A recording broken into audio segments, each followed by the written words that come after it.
Hello everyone, this is Max Carroll, and today I have a figure review, a new one. Um, this is not a special figure. It's my first, and so far my only Memorial Box 50th, that is, figure. And, uh, I present, behold, the 1955 Godzilla from in Japan. It's known as Godzilla Raids Again, and in America it was released in 1959 as Gigantus the Fire Monster, which is just the dumbest remake title ever. I actually enjoyed the idea of volcano monsters a bit more. This suit, I kind of have a strange connection with it. Um, Call me retarded, but I do enjoy the 55 suit. For some reason, I don't know why, but there's this aura of magic that seems to surround the 55 suit. I like the 55 suit more than I do the 1954 GyakushuGoji suit. By the way, this suit is known as GyakushuGoji from the Japanese version of the title, known as Gojira no Gyakushu, which means Godzilla's counterattack. So, counterattack Goji. Um, Unlike my last reviews on Godzilla 90s and Godzilla 74, I'm going to start doing history. I think I might do re-reviews on those figures sometime in the future. I don't know. But yeah, history. This is the suit is basically the same as 54, but this is the second Godzilla. After the first Godzilla was killed in 1954, after the destruction of Tokyo, after Serizawa, as many hardcore G fans, such as myself and many others know, after Serizawa's oxygen destroyer it reverted the original Godzilla to nothing but a pitiful skeleton. Jump to 1955, a year later, or I guess 5 months, depending on the Japanese release. Um, Two pilots, emergency landing, discover Godzilla and Geras, the new monster, fighting it out on an icy island. This Godzilla manages to push Anguirus into the water and follows suit. They arrive in Osaka. Blackout is issued. Well, actually, Godzilla gets to Osaka first. Blackout's issued in order to, because apparently lights make Godzilla angry because of the hydrogen bomb test that Awoken mutated it. So, a blackout was ensued. Eventually, there was a fire, attracted Godzilla back towards Osaka, and Geras followed suit, attacked Godzilla. There was an epic battle that waged through Osaka. Eventually, though, Anguirus was a worthy foe, but Godzilla just whoops him. Eventually, this is the first one. I believe that there were two Anguiruses in the Showa era. The first one, and then the second one, which is the most prominent of them all, and certainly my favorite. So Anguirus is killed, burns in Osaka River after Godzilla throws him in, causing injuries to his neck, and finally kills him with his heat ray. Eventually, this Godzilla is frozen in ice and remains frozen for the next 7 years until King Kong vs. Godzilla and the remainder of the Showa series. One thing that always confused me, though, is why they went the drastic change for the Godzilla suit between Raids Again and King Kong vs.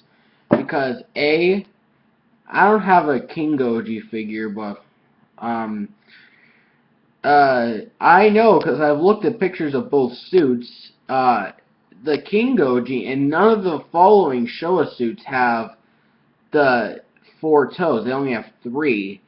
And the spines are very much different. Instead of them being this maple color, it's, oh, wait a minute. Hold on. Never mind. Sorry. They were more of this, I don't know, I don't know the shape, but they were a very different shape, and the ears were gone.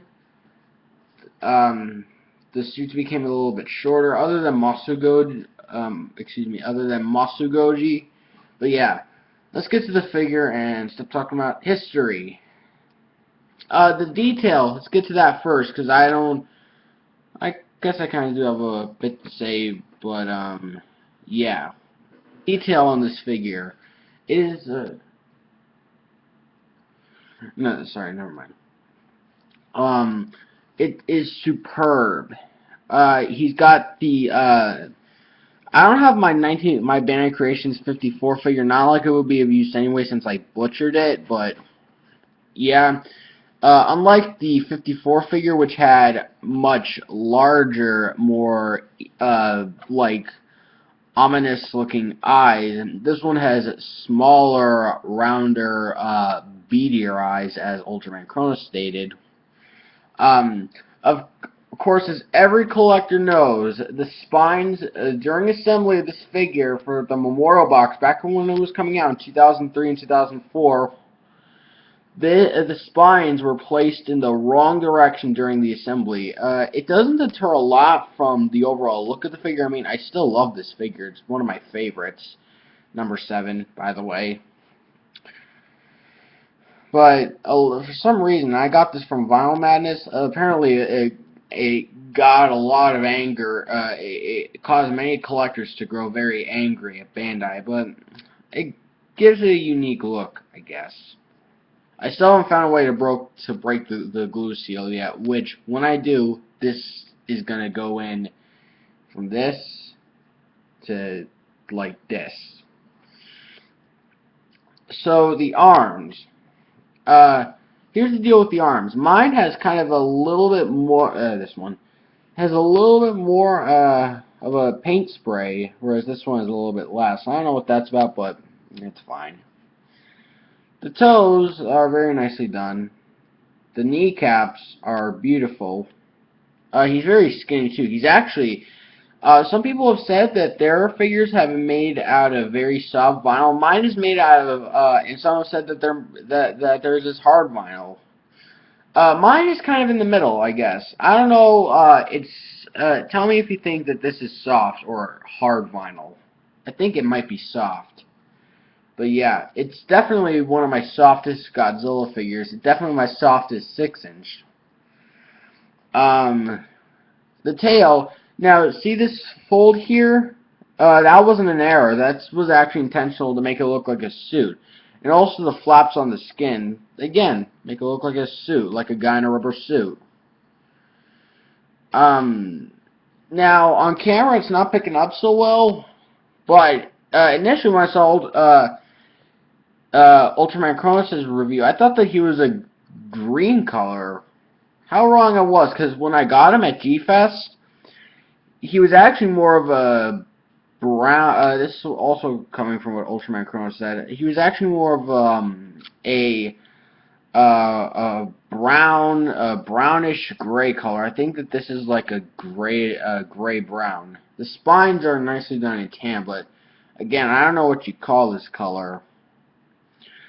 This is actually one of the few Godzillas that has a closed mouth. The only two other Godzilla figures I know of, by the way, standard scale, only in standard scale, the only two other Godzilla figures I know of that have a closed mouth are the standard, and I don't have either of these, are the standard Godzilla 1991 and the Godzilla 03. 2003. So those are the only other two I know of that have a closed mouth. Other than that, this is the only 6-inch closed mouth Godzilla I know of. The teeth are nicely painted. He's got the fangs, something that was only minorly done on the GyakushuGoji in the following Showa movies. Articulation. The arms, they can, instead of going in and out like on a regular figure, like the Godzilla 74, and most of the Godzilla show figures, actually all of them, the arms, they move up and down.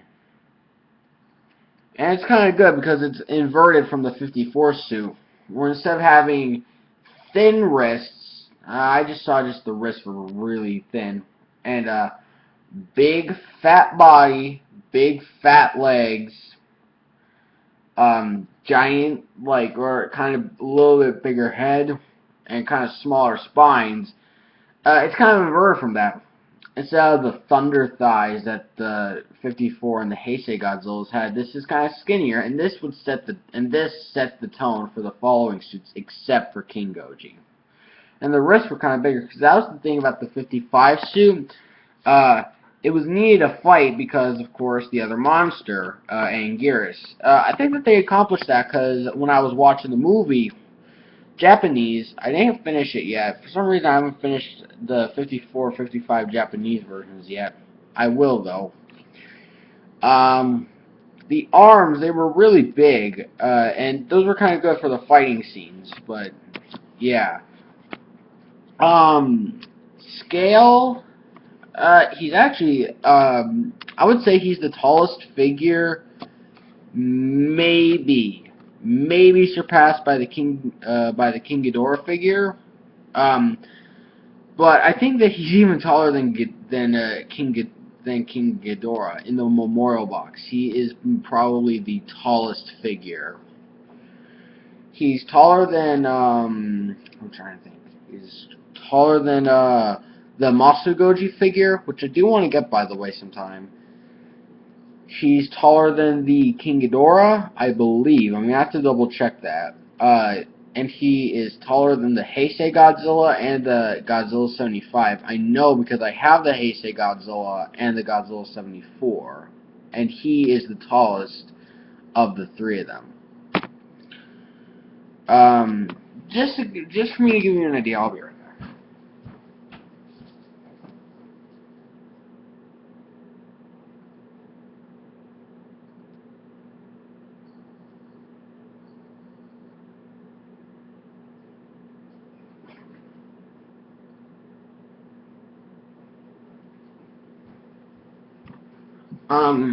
Here he is compared with Godzilla 93. Hold on. Let me lift him up.